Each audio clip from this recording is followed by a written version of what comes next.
Olá, eu sou Márcia Dávila, seja bem-vinda ao canal Paz 360 Graus. E hoje estamos com mais uma dica muito importante para te ajudar a educar o seu filho de uma forma mais efetiva e desenvolvendo também nele a autoestima. Se seu filho tem dificuldades de obedecer regras e você tem passado por momentos difíceis na hora do almoço ou do banho, de arrumar o quarto, ou de fazer os trabalhos de casa, ou de fazer alguma tarefa dentro de casa, bom, fique atento porque essas dicas que eu vou passar para vocês são muito eficazes. Vamos ver?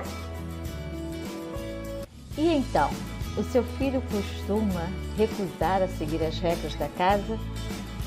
Vale reforçar que estabelecer regras e limites é muito importante para as crianças, para ajudá-las a crescerem socialmente de uma forma saudável. Mas não podemos negar que quebrar regras e testar limites são atitudes totalmente normais na vida deles. A estratégia mais eficaz para usarmos e reforçarmos as regras estabelecidas está na consistência e na boa conexão entre pais e filhos.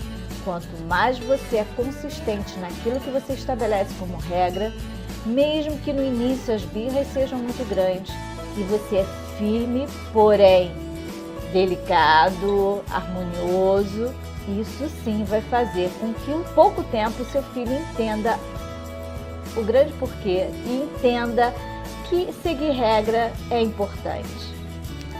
Dicas para estabelecer regras. Os limites são fundamentais, é claro, e precisam ser expostos de uma forma sem confrontamento. Mas e aí? Como é que nós devemos estabelecer essas regras? Uma das dicas que eu uso sempre é: coloque essas regras em terceira pessoa. Diga que é a regra da casa e não a sua regra ou do seu jeito, ou porque você quer assim, que muitas das vezes a gente fala assim, é assim porque eu quero.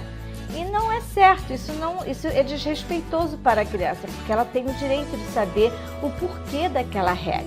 Então estabeleça regras usando sempre a terceira pessoa. Veja um exemplo aqui. A nova regra da casa é: crianças que querem comer têm que sentar à mesa. Olha como fica muito menos ameaçador e é muito mais fácil, com certeza, dessa forma o seu filho seguir do que você dizer: não vou te servir enquanto você não sentar à mesa. Além de usar o não, o tom agressivo, isso faz com que aumente mais ainda a vontade da criança de recusar aquela regra. Outra dica muito importante também é, após vocês estabelecerem em conjunto, em família, quais são as regras da casa e o porquê daquelas regras, para você certificar de que ele entendeu bem, peça ao seu filho para repetir, por exemplo, uma nova regra da casa, se foi estabelecida. No que ele repete, ele assimila e entende que ali se constituiu mais uma norma da casa para ser respeitada. Sempre que você estabelecer uma regra, lembre-se que ela precisa ser feita com empatia.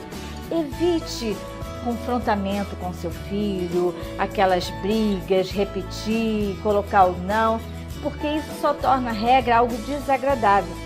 Mas quando você coloca, como eu falei há pouco, na terceira pessoa, mostrando que você respeita e entende a opinião dele, vai ficar muito mais suave. Então, toda vez que você explica o porquê daquela nova regra e depois pede para o seu filho repeti-la, isso ajuda muito na execução daquela regra ou da nova regra. Ainda que inicialmente haja algumas recusas, mas vai ser muito mais fácil dele assimilar.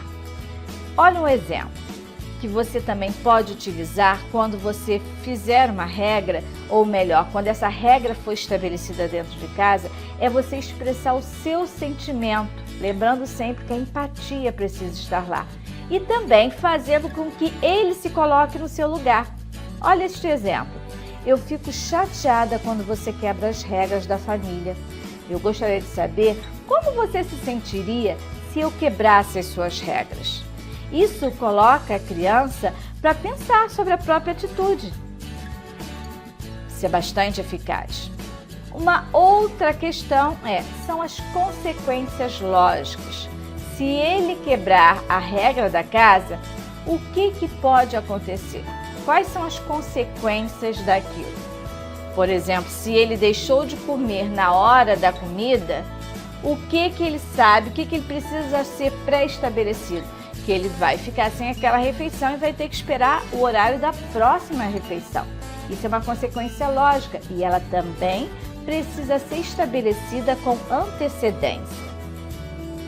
Então, se seu filho quebrar alguma regra, você pode aplicar uma consequência relacionada, mas sempre com empatia. O caso mesmo que eu falei na hora da refeição. Olha, eu fico muito triste, mas o jantar acabou para você. Ou então você pode dizer, eu sinto muito, a hora do almoço acabou, mas eu tenho certeza que você vai conseguir esperar até a próxima refeição. Você aplicou a regra, você foi bastante coerente e consistente, mas também aplicou a empatia. E dessa forma, o seu filho começará a considerar que o comportamento dele tem um efeito nos outros e, consequentemente, tem um efeito sobre ele também. Se seu filho quebra alguma regra, você pode aplicar essas consequências relacionadas, sempre lembrando com empatia. Reforçar uma consequência lógica mostra aos nossos filhos que as regras precisam ser respeitadas e não desconsideradas. Pode ser que no início haja da parte dele uma resistência, alguns choram, mas com o tempo eles vão perceber que vale a pena respeitar a regra. E então, você gostou? Se foi útil para você, compartilhe com mais papais e mamães que você conhece, que seria muito útil também para eles. E não esqueça de se inscrever no nosso canal. Fique atento que já está chegando mais dicas ainda. Um grande abraço!